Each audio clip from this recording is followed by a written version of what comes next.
প্রিয় শিক্ষার্থীরা, কেমন আছো? আশা করছি ভালো আছো। ইংলিশ প্লাস একাডেমি চ্যানেলে ফিনান্স ব্যাংকিং ক্লাসে তোমাদেরকে আরো একবার স্বাগতম।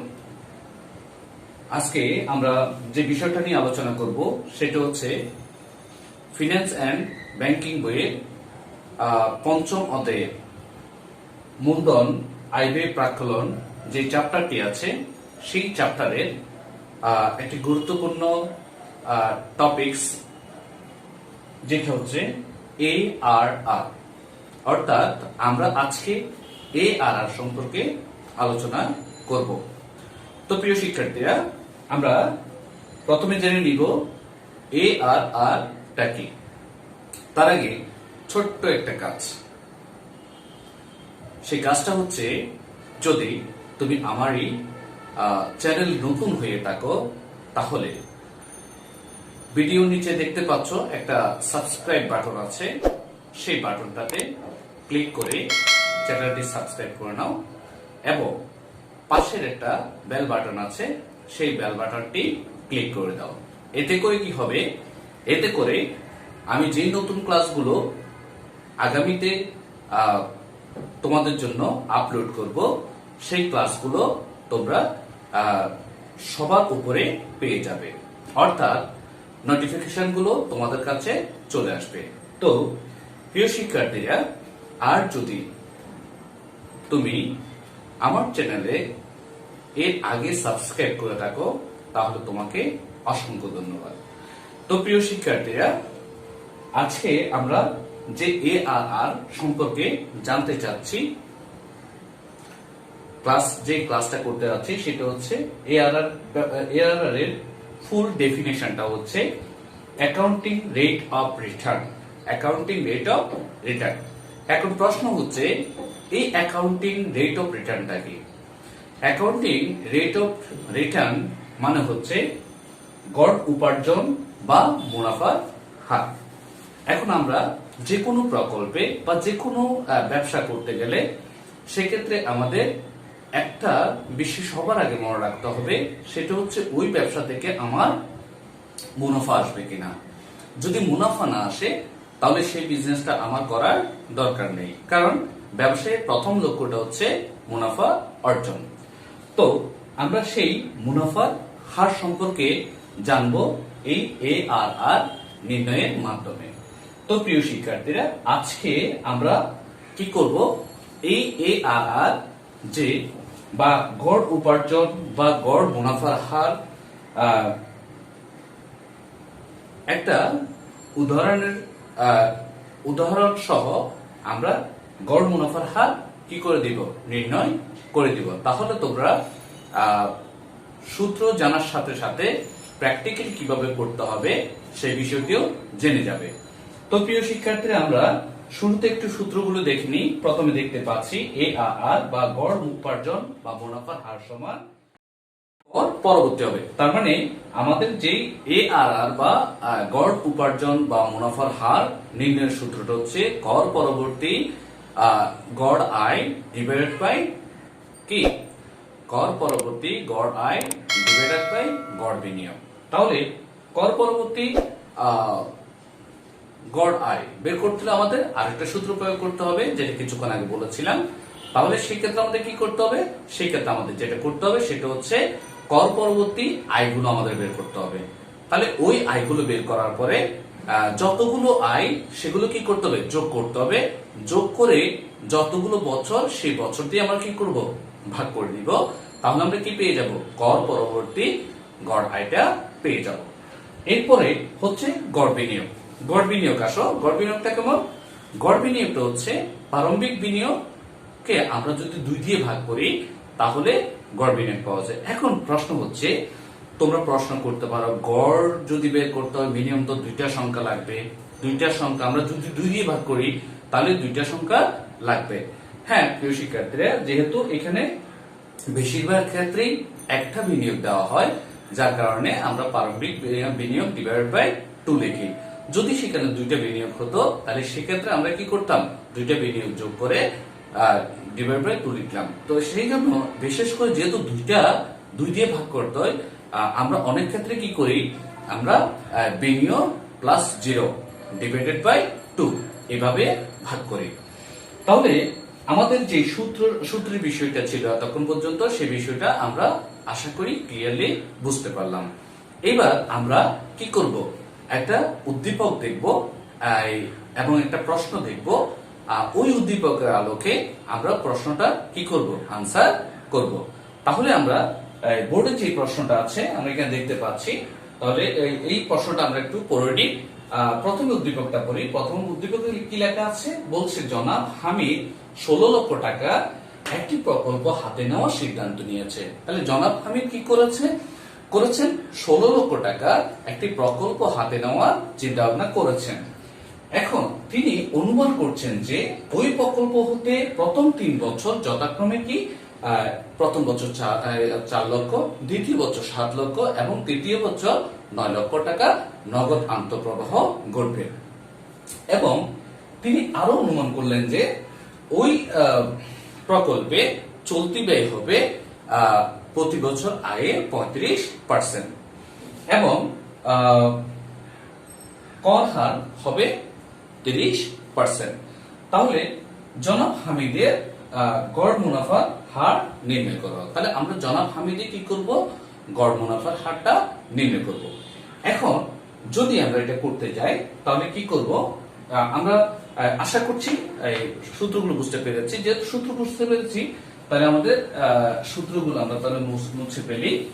এখানে আমরা একটা সারণী তৈরি করব। সারণীটা কি, সারণীটা হচ্ছে গড় মুনাফার হার তৈরি করার সারণী। তাহলে আমরা কি করলাম, একটা সারণী তৈরি করব।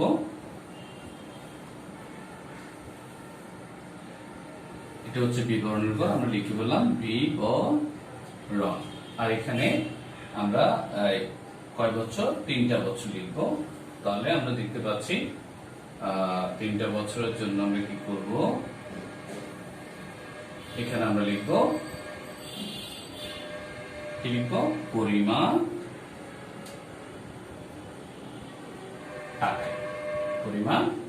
টাকায়। এখানে আমরা বছর 1, বছর 2, বছর 3 লিখলাম। হ্যাঁ, এখন উপরে আমরা লিখে রাখতে পারি গড় মুনাফা নির্ণয় সারণী। তাহলে গড় মুনাফা নির্ণয় সারণী, তাহলে আমরা এটা কলম দিলাম। এইবার আমরা কি করব, এবার আমরা যেটা করব সেটা হচ্ছে প্রথমে আমরা আয়গুলো লিখে ফেলবো। প্রথমে কি লিখবো, আয়গুলো। তাহলে আমরা আয় কি পাচ্ছি, আয় পাচ্ছি প্রথম বছর পাচ্ছি 4 লক্ষ, প্রথম বছর পাচ্ছি 4 লক্ষ, দ্বিতীয় বছর পাচ্ছি 7 লক্ষ আর তৃতীয় বছর পাচ্ছি 9 লক্ষ। এবার আমরা কি করব, এখান থেকে বিয়োগ করব চলতি ব্যয়। কি ব্যয়, চলতি ব্যয়। তাই চলতি ব্যয়টা আমরা লিখে ফেলি চলতি ব্যয়। চলতি ব্যয়টা কত পাচ্ছি, 35% পাচ্ছি কিসের, আয়। তাহলে 35% পেলে আমরা যেটা পাচ্ছি সেটা হচ্ছে 4 লক্ষ 35% হচ্ছে 1,40,000। এখন তোমরা প্রশ্ন করতে পারো কিভাবে পেলাম। তোমরা একটু যদি কি করতে চাও, ক্যালকুলেশন করতে চাও, 35 কে কত 4 দিয়ে গুণ করো, 4 5 20, 3 4 12, 12 2 কত 14। তাহলে 1,40,000 পাশে 3টা শূন্য বসিয়ে দিবে। এরপরে আমরা 7 লক্ষ পাচ্ছি, তাহলে 7 এর সাথে আমরা কি করব, 35 গুণ করব, 5 7 35, 3 7 21, 21 এর 3 কত 24, তাহলে 2,45,000। এরপরে 9 লক্ষ, তাহলে আমরা একইভাবে 9 দিয়ে 35 কে গুণ করি, 5 নং 45, 3 নং 27, 27 এর 4 কত 31, 5 নং 45, 5 7 হচ্ছে 4, 3 নং 27, 27 এর 4 কত 31, তাহলে 3,15,000, 3,15,000। এবার আমরা লিখব বা অবচয়। এখন অবচয়ের কোন বিষয় কিন্তু কি আমাদের উদ্দীপকে বলেনি, প্রশ্নেও বলেনি, তারপরও কিন্তু কি করতে হবে, অবচয়টা বের করতে হবে। তাহলে অবচয় আমরা নিচে নির্ণয় করে ফেলি, অবচয়। তাহলে অবচয়টা আমরা কিভাবে নির্ণয় করব,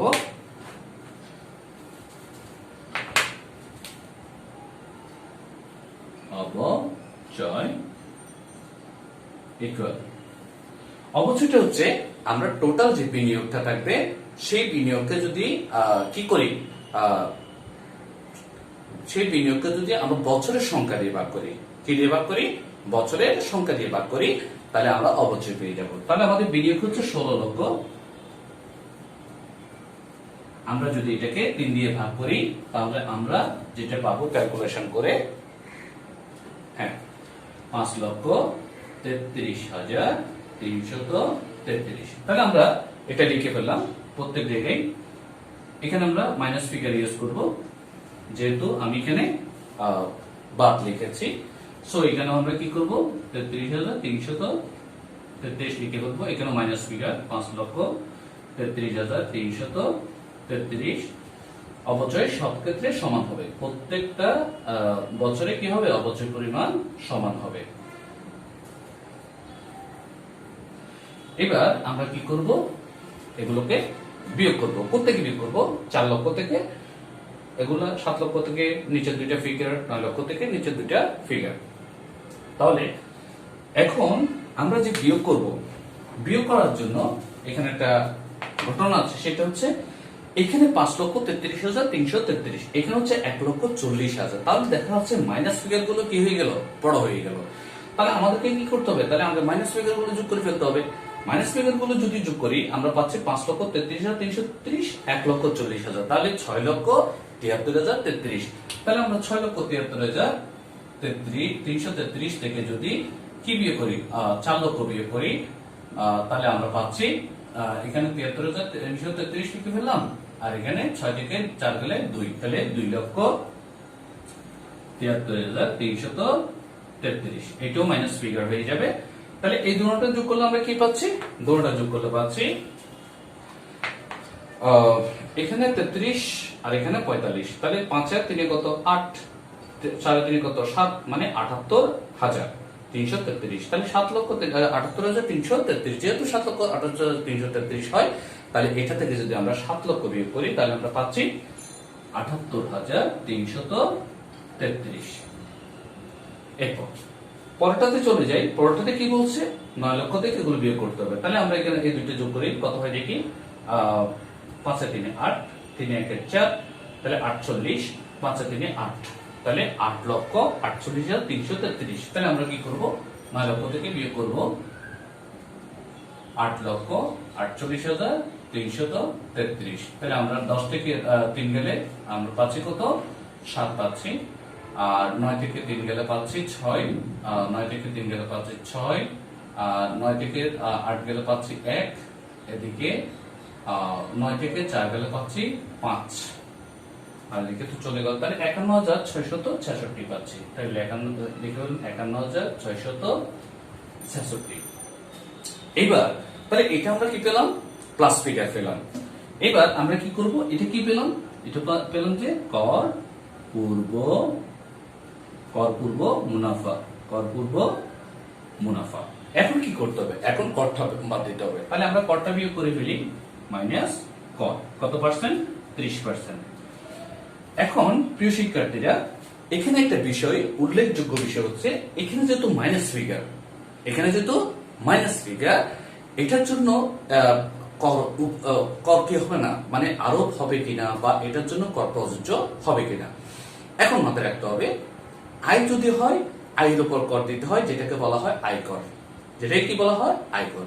কিন্তু এখানে তো ক্ষতি হয়েছে, যেহেতু ক্ষতি হয়েছে, তাহলে এই ক্ষেত্রে কি কোনো কর দরকার নাই। তার মানে এই ঘরটা খালি থাকবে। একইভাবে এই ঘরটাও খালি থাকবে, এখানেও কোনো কর প্রযোজ্য হবে না। তাহলে কর প্রযোজ্য হচ্ছে এইটাতে, যেহেতু এটা প্লাস ফিগার, অর্থাৎ এটা ঋণাত্মক না ধনাত্মক। তাহলে এটার উপর যদি কি করে, মানে 30% কর হয়, তাহলে কত হয় আমি একটু দেখি বলি। আমরা 3 দিয়ে গুণ করে দিই, তাহলে আমরা কি পাচ্ছি, 321, 3 6 18, 20, 3 6 18 20, 3 1 3, 3 2 5, 3 5 15। তাহলে আমরা পেলাম কত পেলাম, 15,500। আমরা 15,500 পেলাম, এটা লিখে দিলাম 15,500, এটা মাইনাস ফিগার। তাহলে আমরা এবার এখানে কাজটা করে ফেললাম, বিয়োগ করলে আমরা কত পাচ্ছি, 6 পাচ্ছি, এখানেও 6 পাচ্ছি, দুঃখিত এখানে 7 ছিল, 67, তাহলে এখানে 7 পাচ্ছি, এখানে 6 পাচ্ছি, তারপর 5 থেকে 5 গেলে 0, তারপর 11 থেকে 6, তারপর 4 থেকে গেলে 3, তার মানে 36,067 পাচ্ছি। কত পাচ্ছি? 36,067। আমরা আরেকবার দেখি, 7, 6, 1, 1, 11, 6, 4, 3, হ্যাঁ 36,167 পাচ্ছি। কত পাচ্ছি? 36,167। আমাদের কাজ শেষ এখানে, তাহলে আমরা এটাও লিখে ফেলবো নিচে যেভাবে আছে, 333। এখানে লিখলাম 78,333। আমরা এগুলো ক্লোজ করে দিব প্রত্যেকটা। আমাদের সারণীর কাজ শেষ, সারণীর কাজ শেষ। এবার আমরা যেহেতু সারণীর কাজ শেষ হয়ে গেছে প্রিয় শিক্ষার্থীরা, এবার আমরা কি করব? এবার আমাদের কাজ হচ্ছে সূত্র প্রয়োগ করা। সূত্র প্রয়োগ করা অর্থাৎ সূত্রের মাধ্যমে সূত্র প্রয়োগ করে আমাদের কি বের করা? গড় মুনাফার হার বের করা। প্রিয় শিক্ষার্থীরা, একটা বিষয় মাথায় রাখতে হবে, এখানে গড় মুনাফা বলতে যেটা বোঝায়, সেখানে মুনাফাও হতে পারে আবার ক্ষতিও হতে পারে। তাহলে আমরা একটু দেখি, আমরা যে অঙ্কটা করছি সেটার ক্ষেত্রে মুনাফা হচ্ছে না ক্ষতি হচ্ছে। এবার আমরা কি করব? আমরা সূত্র প্রয়োগ করব। আমরা যেটা বের করব, আমরা একটা কাজ করতে পারি। এখানে আমাদের সূত্র যেহেতু আমাদের জানা আছে, অথবা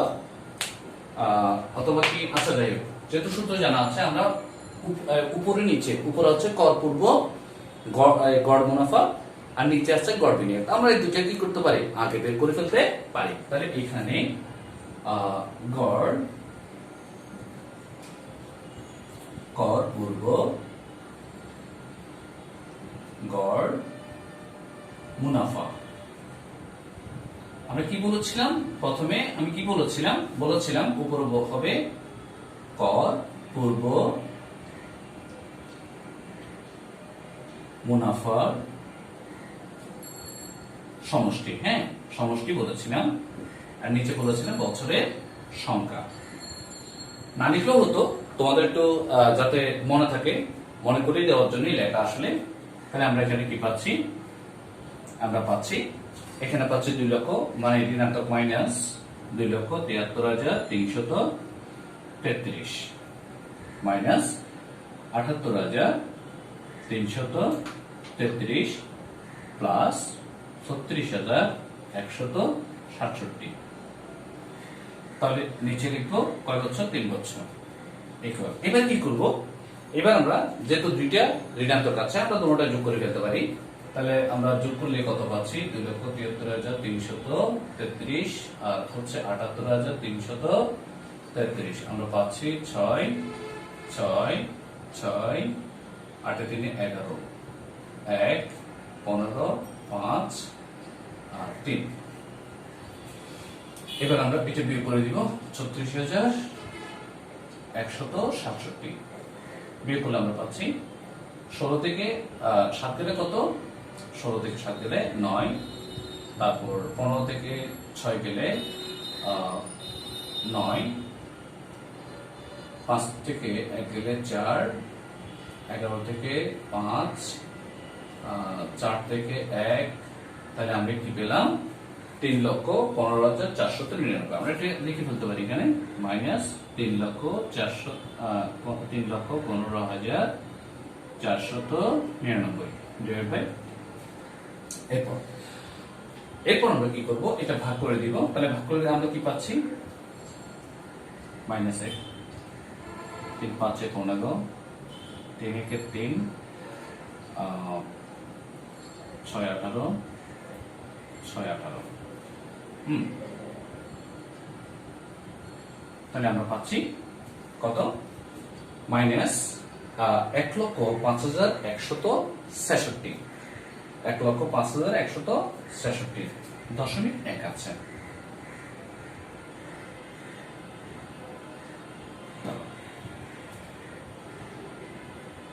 আসলে লিখলে হবে, আমরা এই দশমিকের পরগুলো লিখলাম না আগে। হ্যাঁ, এবার আমরা এই গড় বিনিয়োগটা বের করে ফেলি।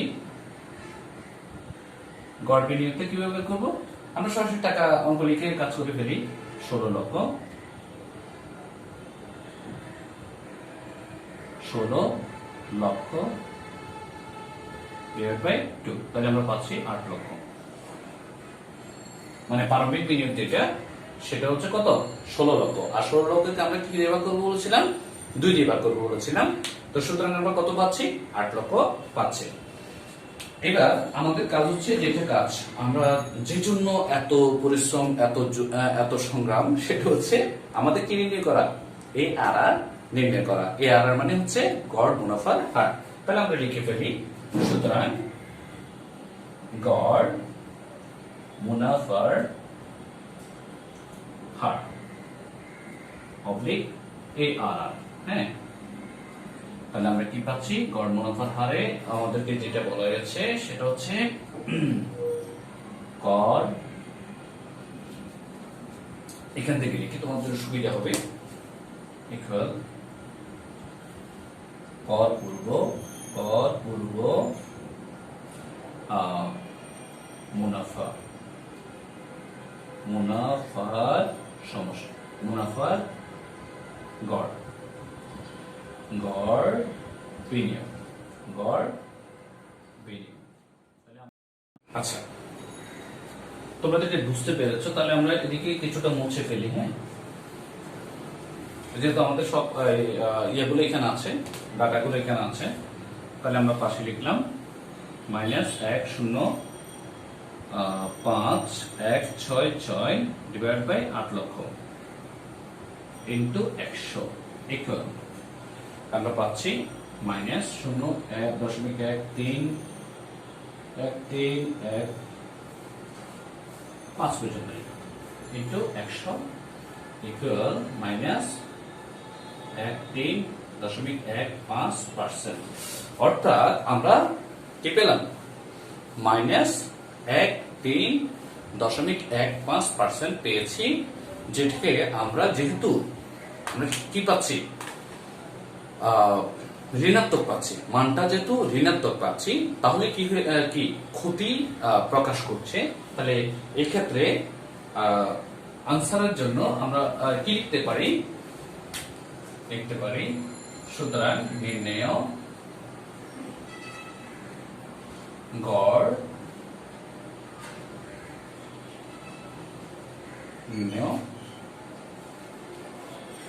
গড় এখানে ক্ষতি হবে। আচ্ছা, আমরা মুনাফা বা ক্ষতির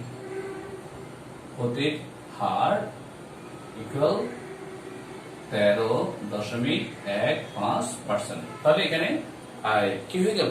যেহেতু আমি কি লিখেছি? মুনাফা অথবা ক্ষতি।